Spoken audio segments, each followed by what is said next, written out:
Today, we're asking a question you might think is simple, but it's actually kind of mind-blowing. What is fashion, really? We all wear clothes, right? But is putting on a hoodie the same as putting on a runway show? Or a tribal chief dressing for a ceremony? Not quite, because what we think of as fashion is actually layers deep, like an onion, or, you know, a very stylish garment. Let's break it down. Clothing, this is easy. It's just the stuff that covers your body. A basic t-shirt, a warm jacket. It's functional. If you were stuck on a deserted island and wrapped yourself in palm leaves to avoid sunburn, that's just clothing. Pure survival. Dress, now we get broader. Dress is everything you do to your body. Your clothes, yes, but also your haircut, your makeup, your tattoos, even your perfume. It's the whole package. Style. This is where it gets personal. Style is your consistent aesthetic. Think Audrey Hepburn's classic elegance or a specific subculture like grunge. It's a personal statement that might not change with every new season. Fashion. This is the big one. Fashion is a social system defined by change. It's what a group of people collectively agrees is in right now. And the moment it stops changing, it stops being fashion and becomes,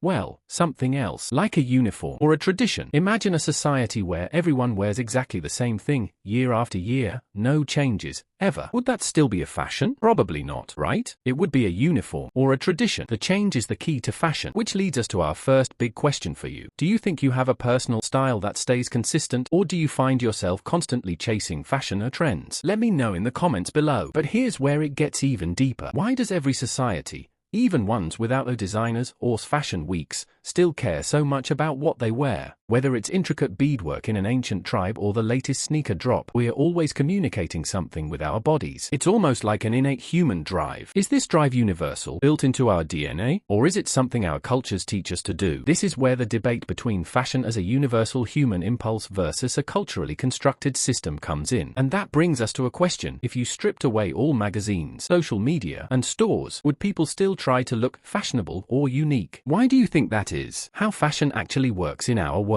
Is it just a bunch of random clothes? Or is there a method to the madness? Scholars actually look at fashion through three powerful lenses. Is it a system, a language, or a performance? Think about it. A system. Fashion is a giant machine. It's factories making clothes, magazines telling us what's in, influencers showing us how to wear it, and stores selling it. It's an interconnected web, constantly moving. A language. What you wear speaks volumes before you even open your mouth. A suit says professional, ripped jeans say rebel. A specific brand might say, I belong to this tribe. Every item is a word, and your outfit is a sentence. A performance. This is where it gets really interesting. Many experts say we perform our identity through our clothes. You wake up, and you choose a costume for the day, the busy student, the confident intern, the laid-back artist. We're all actors on the stage of life. When you get dressed in the morning, do you feel more like you're selecting words for a conversation or putting on a costume for a role you have to play that day? Or maybe you feel caught up in a system you can't control. Tell me which one resonates most with you. And if we're all performing, who's actually writing the script? Historically, it was a few powerful designers and editors. Then it was subcultures creating their own rules. Now,